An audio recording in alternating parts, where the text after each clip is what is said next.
Hello, Year 10. So, another video for you here, and this video is going to span units 6.1 to 6.10 in the dynamic development unit. And we're going to be recovering some content that we lost during the lockdown, the first lockdown, and I hope that this video is helpful for you for that.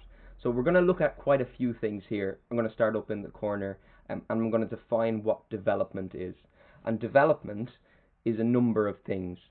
We're looking at how are we going to improve a country that we would call a low-income developing country, how we're going to improve it, make it become an EDC or an emerging developing country, and how eventually we might make it into an advanced country, as well as looking at the progress that some of these types of countries have already made. So development is about a number of things. It's about improving all of these things. Improving the economy, okay, which we're going to use the dollar sign here to represent. We're going to talk about how we improve society, and we're going to use a couple of people holding hands here to represent society, how we live together, live healthily, how we improve or make better certain places like places where we live, places that might actually be forested areas or whatever it might be, how we can improve those places as well. And of course, sometimes improving environments is not as easy as it seems, especially when we want to improve these two things. So essentially, there are two types of development. There's a development that's sustainable, and that means that everything in terms of making money, making people more healthy, and making the environment a better and safer place is going to be like that in the future as well as right now. But it could also be measured as unsustainable, and that will mean that one of these three things is going to lose out, if not more than one of those three things. So for example, if we improve jobs, we might end up affecting negatively the environment. Now, on a graph, we're going to consider these three types of places: your poorest countries, your countries that are making themselves more rich but still have problems, and your richest countries that have minor problems but they have reduced the impact of most of those problems in terms of progress. How much progress and how much development have they made over time? So obviously, it goes up like this generally, and we're going to see that the poorest countries will make progress, will improve their health, will improve their economy, and hopefully improve the environment around them for the better, becoming EDCs, eventually becoming advanced countries, or ACs, essentially from being poor LIDCs to less poor EDCs, and then hopefully at some point rich ACs, advanced countries, people living in these types of countries. But it's not always as clear as it seems when you look at that graph. Sometimes the development is not going to be a straight line. Sometimes you might end up with a bit of a zigzag, okay, and sometimes we need to consider things a little bit more carefully. That will be a topic for another video. I'm going to come over here to my economy, society, and environment, kind of three sections here, and these are areas where we can measure this progress, this development. We can do it simply by thinking about one example, and that would be jobs.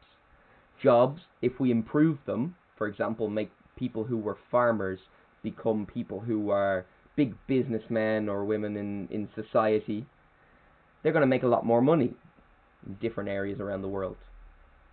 Now, making money fits into the category of economy, but it's going to have impacts on society, so we can consider it in all categories. But first of all, society, we're going to say that it might give people more money to spend on food, healthcare, education, so it can improve people's life expectancy, or it can improve people's health. So we can consider jobs as something that affects life expectancy, the length that we're going to live to, the age that we're going to live to, and the health that we have, how we feel, the illnesses that we might have. And another thing that jobs might have an impact on is that, for example, if we improve jobs, we might have to improve roads, we might have to build airports, we might have to, make a lot of products, and this can create a huge amount of CO2 in the environment if we're not doing it cleanly. So that's going to end up having a negative impact on the environment and releasing a lot of CO2. It's going to increase global warming in the long run. So we could say that it's going to have a positive impact for life expectancy, it's going to have a positive impact for health, but it's going to have a negative impact for CO2. Okay? If we took another example, we could very quickly look at clean air. I'm going to do it in a different color this time. Clean air is obviously something that we can improve in our world if we reduce the amount of CO2 on our planet. If we can do that, we can improve people's health. Okay, I'm going to write that in blue. So we can improve people's health, make it better. They have better, they breathe more healthily, breathe better. And another thing that clean air might do is make people live longer, have a better life expectancy, just like over here, and retire later. And if people retire later, they're going to boost the economy because we don't have to replace them with new workers. Those workers can go off to another job. And we can have more money in the economy. So that is how we measure progress, if we improve various things around different places, different countries that we've talked about already. Now, over here, we've got the gross national income per capita, which is per person, at purchasing power parity, which is just kind of making it something that we can measure it against lots of different countries, even though they have a different currency. And we've ranked them from 1 to 10. So these X's on the chart here, on the scatter graph, are different countries around the world. I'm not going to go through all of them. I'm actually only going to look at a couple of examples, particularly Zambia, the USA, and the UK. Okay, and we've measured it against rankings of life expectancy. So we're going to plot those. It's like an X and a Y coordinate in maths. So we're going to plot it on the X and Y axis, and we're going to see where they fit in and how this has an impact on this, and see if it does. And I think it quite clearly will when you reach the end of the video as well. So Zambia fits in here. It's ranked 2nd out of 10 countries in gross national income, and 2nd, in this case I mean that it's 2nd at the bottom. Okay, it's really poor. We'll see its wealth later on, and it's also ranked 2nd from the bottom in terms of its life expectancy. So a really low life expectancy compared to these other countries at the top. Compare this with the USA, which is ranked 9th for life expectancy. That doesn't exactly fit in here, but 9th also for gross national income. Okay, it's ranked 9th for both of those categories. So we can see here that people making more money actually can increase their age that they're going to die at, make them live longer. And another one, the UK, ranked 8th, not exactly a straight line, but ranked 8th for gross national income, and ranked 9th, joint 9th, for its life expectancy.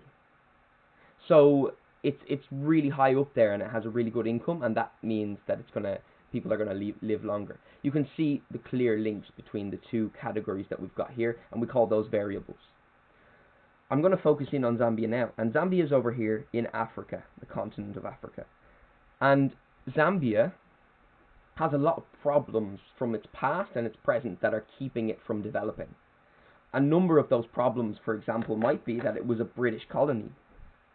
It was controlled by Britain, and they stole resources from Zambia, held it back from growing to become a rich country now. Other problems that it has is it's landlocked. There's no access to water, so it has to go, a little bit away to get to the Indian Ocean or to get to the Atlantic Ocean. So it's landlocked. And moving away from Zambia, as well as that, having a dry climate, having problems for farming, even though most people in the country probably rely on farming. We're going to come over to our chart or our mind map of Zambia, and we're going to look at what kind of problems they experience as a result of these things that I've mentioned, as a result of colonization, slowing its development, creating a gap between the advanced countries and the low-income countries, such as Zambia, its dry climate, and a number of other issues like the landlocked nature that we saw here, where it has difficulty accessing water. They have to rely on their lakes and their rivers, which might be polluted because they don't live as cleanly and healthily as us.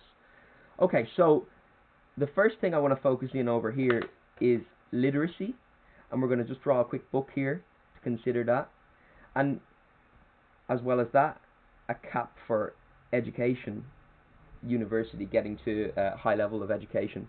So people in Zambia, there's an 80% literacy rate. Okay, that's not high enough. You would see that it's high up in the 90s for the advanced countries. So this is something that needs to improve. We'll put a question mark next to it. Next, we've got its rural population, the population of people living in areas not urbanized. And the population of that is 64% in the country. So 64% of people live in rural areas. That means they struggle to access clean water at all, and they struggle to access things like food, like a little, which I'm representing with an apple here, okay? Another thing that we can look at with Zambia is the age that people are expected to die at, or the life expectancy, which we mentioned on our chart over here, our scatter graph. And people are expected to die at 52. That's the average age that people die at in Zambia.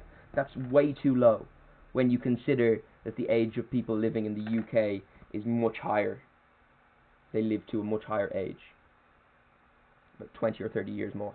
So last thing we're going to look at here is the amount of money people make.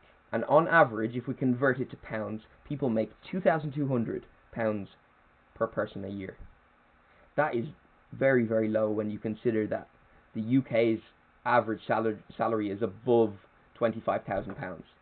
That means that people have 220 or less pounds, it's actually less than that, per month to buy things like food, like clean water, to spend money on education and educating their kids, as well as having a roof over their head or rent.